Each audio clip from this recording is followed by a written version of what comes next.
Hi, and welcome to the Saved, Healed, and Made Whole podcast, where holistic health really can be simple, affordable, and attainable for you and your family. I'm your host, Kayla J. Esteban.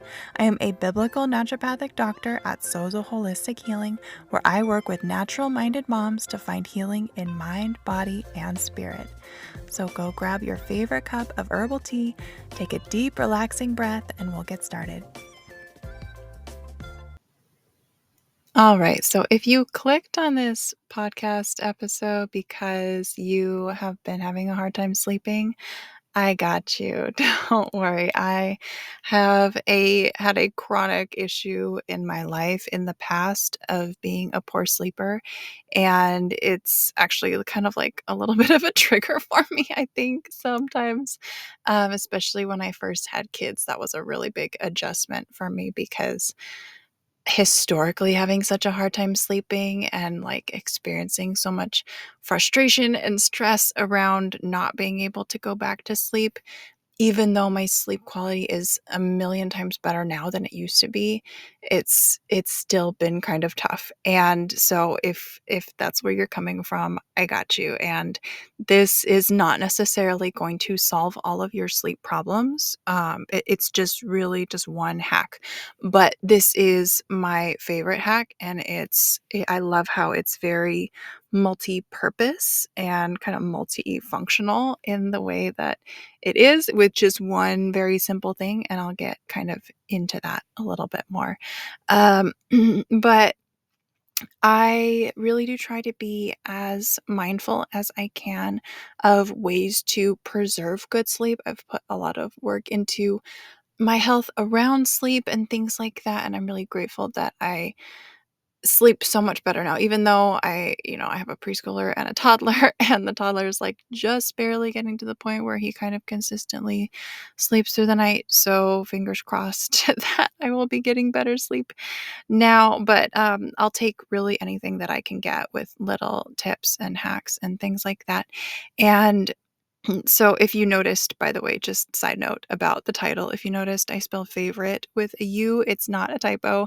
I grew up in another country going to an international school, and that time in elementary school when you're like, I don't know, what is it, like second grade or third grade, when you're starting to learn how to spell words like color and favorite and things like that.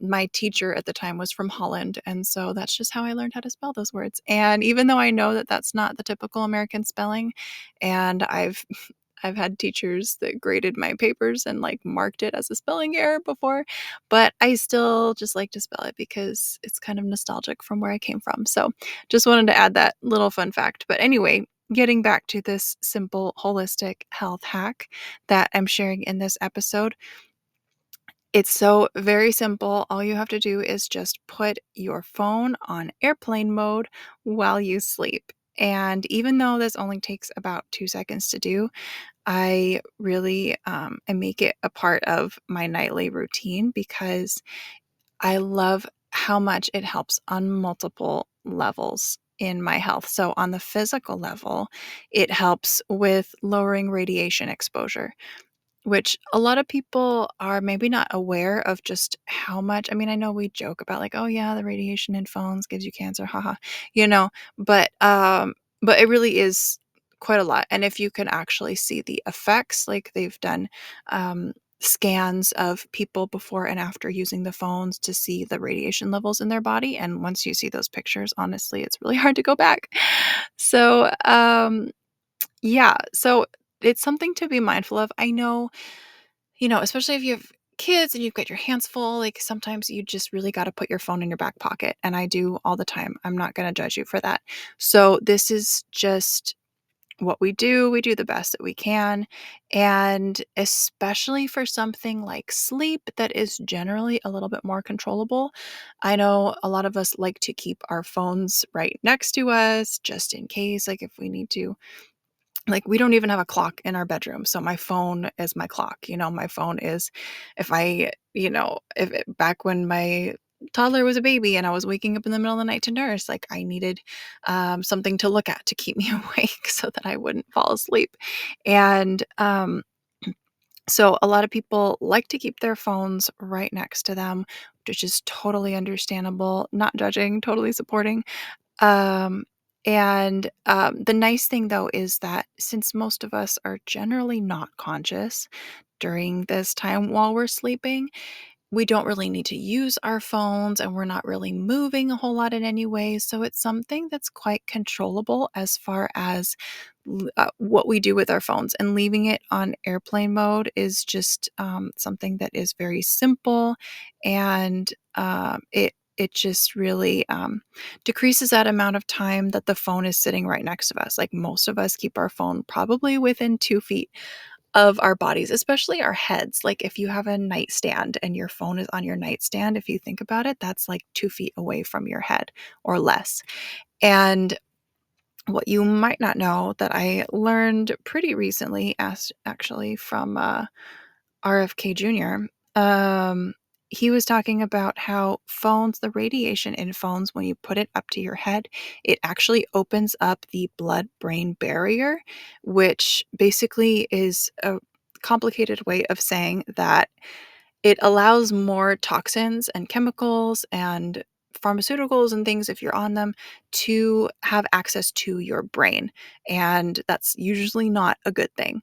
Like our brains try to protect our bodies try to protect our brains, most especially from toxins, because our brain controls the rest of our body, right? So it's got this kind of boundary that is supposed to prevent toxins from coming in. So when you have your phone next to your body, next to your head for that extended amount of time, if you can think about all of the toxins that are floating around in your body while you're sleeping at night, if those are going into your brain, that's a lot of time that you're having extended open blood-brain barrier. And this is also why I usually, if I'm on the phone with somebody, like making a phone call, I'll either do like speakerphone or wired headphones. I also stay away from AirPods. Honestly, this is just me personally. I don't know how anybody uses them because I start to get a headache within not very long of using them. So I know some people walk around all day with them. Maybe some people are less sensitive than me, but um yes, I am a wired headphones girl, and I hope most people, I wish it was a trend that would catch on, but it seems like AirPods especially are kind of the popular thing right now. Um so yeah, keeping the phone away from the head as much as possible, speakerphone when you can, wired headphones, things like that.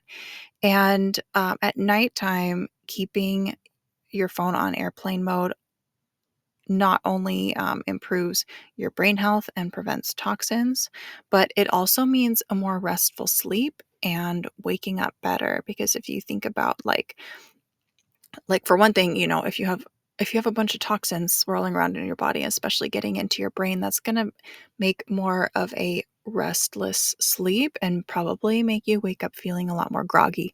But also at the same time, if I have my phone on airplane mode, kind of more in a practical sense, it also means that I get more uninterrupted sleep.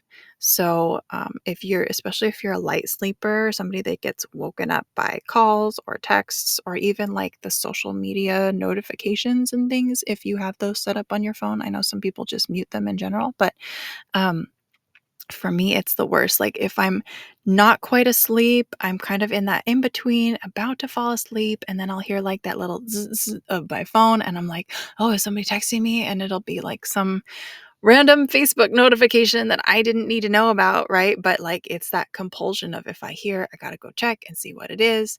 And that prevents me from falling into the sleep that I was about to get into. And not only that, but turning over, looking at the screen means that my eyes are getting more blue light exposure. And if blue light exposure is not something that you're familiar with or that you've heard before, our phones, there's different types of light. Like there's red light and blue light and things like that. And blue light is the light that comes off of our phones and TVs and other kinds of screen, like all the screens give off blue light. And the thing about blue light, the way that it affects our body is that it causes a greater release of cortisol in our bodies. And this is the chemical that like, it's kind of been labeled a bad chemical because that's the chemical that, like, signals our fight or flight. It puts us into stress. So we've been told that, like, this is a bad chemical and you don't want it. That's not actually true. It's a good chemical in moderation when it's used the way that it's supposed to be used. But the downside is that obviously you don't want this chemical flooding your system when you're getting ready to go to sleep. Cortisol is actually the thing that wakes us up in the morning, right? So obviously getting like cortisol flooded into your system right as you're trying to go to sleep is really not ideal, right? That's not what you want.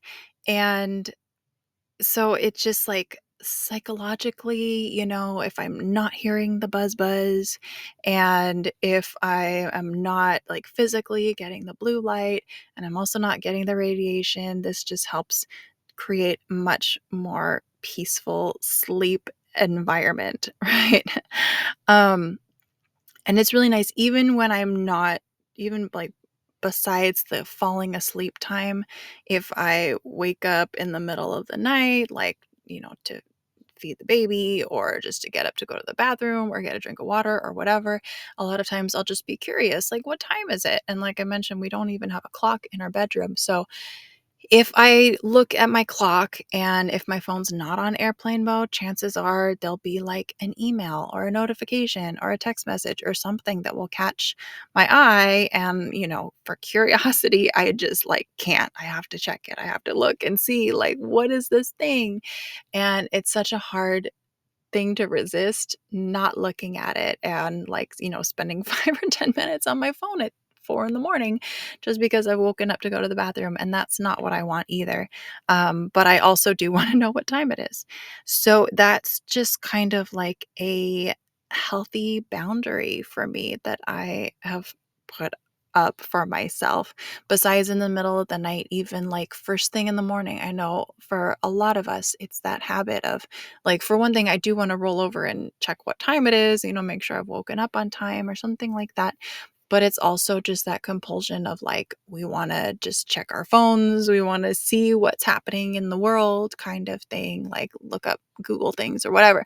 I don't know what other people do when they first wake up in the morning, but, um if I'm waking up and my kids are waking up and, they want to get started for the day, they want me to make breakfast. But if some email catches my eye and it's really hard to resist, like, oh, let me go read this email and oh, no, wait, I need to respond to it, and my kids are sitting there waiting, it just doesn't really create a very good way to start the day, right? It's nice to wake up, to kind of like fully wake up, get sort of settled, get going, get dressed, get some, wash my face, whatever.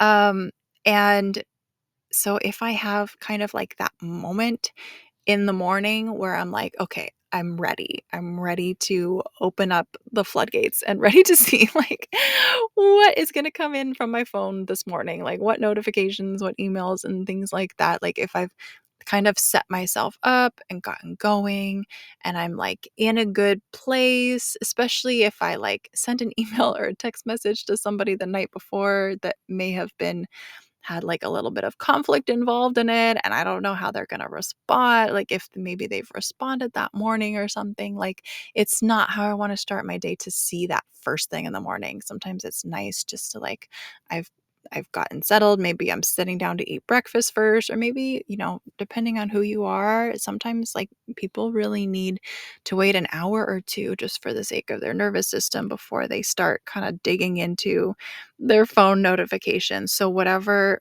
time works for you best. I like looking at emails while I'm eating breakfast. That's just kind of like a good part of my routine that's been helpful. So, but yeah, just like waiting until I'm kind of psychologically ready to get started, and then even like on the flip side, at nighttime, it's kind of this nice psychological effect to be kind of done for the night when I put my phone on airplane mode to be like, okay, I'm going to sleep. I'm not getting contacted by anybody else tonight. I'm not looking at any more videos or social media or scrolling or getting notified of anything. I'm done. I'm silencing it. I'm turning it like powering down for the night. Um, and then it's just done, and we have stopped all connection to the outside world, and it's done until I'm ready. And it's been very nice for my nervous system and for just, like, mental health and peace of mind. It feels like I get to kind of go back to the good old days, um, before social media kind of ruled our worlds, and I get to kind of have a little bit of peace and boundaries from that. And nervous system issues are very, very common in general, and social media has been a big contributor to that. And what I see a lot with moms, just because, like, it is naturally very stressful to be raising children no matter what age they are and no matter how many children you have. And so the stress of blue light and phones and social media and stuff like that is just like a hat on a hat of the stress on our nervous system. And it's kind of like the more we can kind of moderate it and have healthy boundaries around it, the better. So you can see how just one simple thing like putting your phone on airplane mode during the night can have multiple health benefits all at once. And like I said, it's so simple. It literally takes 2 seconds. So it's not something that is really that complicated. It's so easy just to plug in your day, turn it on airplane mode when you go to sleep, turn it off whenever to like get your signal going and everything whenever you're ready to start your day. And if for some reason you aren't able to keep your phone on airplane mode at night, like if you have a job where you need to be on call during the night, or for whatever reason, it's just not a reality for you, what I would do if it was me is I would just make sure that my phone is at least 2 to 3 feet away from my body, especially my head. I know that's a little bit more of a reach if you're able to move your nightstand or, put it on your dresser or something like that just to reposition it, or like even drop it on the floor if you don't have anything next to you. At least that's like, a little extra feet away from you. I also really do like blue light blocking glasses to help with blue light exposure. I know they say you're not supposed to look at any blue lights and look at any screens like 2 hours before you go to sleep, and like I would love to say that I do that. I don't. And to be honest, like I get a lot of work done at night when my kids are asleep, and that's very hard for my schedule to be able to do that. It's just not really realistic. So blue light blocking glasses are really, really helpful for something like that. And I do notice a big difference in my sleep and my stress and just overall mental and physical health when I'm intentional about using those blue light blocking glasses. It's actually 11 o'clock at night when I'm recording this, and I'm not using them right now. So this is a reminder to myself that I should go get that as soon as I'm done recording this. But um, so anyway, supporting your nervous system with blue light blocking glasses and putting your phone on airplane mode are two really great ways to give your nervous system kind of a reset and a bit of a break. And if that's kind of resonating with you and you're looking for some more nervous system support, I have a workshop that is wonderful for you. Is an hour just like full of strategies. I don't do fluff. It's chock full of value. And it really helps to support your nervous system, to kind of explain the different sides of the nervous system and how we can kind of engage our nervous system if we are stuck in any one side. And a lot of my suggestions, I really do believe things should be either free or low cost, a lot of things that you can kind of DIY at home. If there is something that really does require working with myself or like another kind of practitioner or something, I will recommend it. But the majority of things to me, I think should be very just like simple, easily attainable for everybody. And this is really something that every mom should be looking into, whether if it's with me or with some other way, because nervous system, like I said, is such a huge thing, and it does affect our bodies in so many ways, and especially with moms I see, and things that I've experienced in my own motherhood as well. Like, my nervous system has taken a huge beating since becoming a mom, and that's something that I've needed to be very intentional about. And so if you feel like you are feeling overwhelmed, lashing out at others, or losing control of your emotions, maybe you are constantly jumping from one thing to the next, or feeling stressed or frazzled constantly, or maybe on the other side, you're feeling withdrawn from others, numb or unable to feel emotions, feeling like you're just going through the motions, constantly exhausted. If any of those symptoms line up or resonate with you, more than likely you need some nervous system support. And the best thing about this workshop is that even though it is bursting with information, I keep it at a very, very affordable price. It's just $11 for an entire hour's worth of information, which is honestly like I could charge $100 for that. It's a lot of information, and not in an overwhelming sort of way. Like, you get access to it as many times as you want to, and I go through things pretty like clearly and simply. So it's not to overwhelm you, but what I'm saying is it is very valuable for such a low price, because I do really want things to be for somebody that may not be ready to work with me on a one-to-one session and pay $100 for that. Anybody, just about anybody, can afford at least $11, and at least it's something that can get you going in your nervous system support, and kind of get you a head start with things that you can be doing yourself at home. So if you would like to check out all the details, there is a link below for that. And if you have any questions about the workshop, if you have any questions about any other services that I offer, or one-to-one sessions, or really any other questions or comments, you are welcome to contact me. There's a link below. And if you would like to try out a little something free, if you just want like a little sampling of some of the things that I talk about, and just want to support your health overall, there's something in the links down below for you too. And that, I believe, is everything. So have a very blessed day. Thank you for joining me, and I will catch you next time.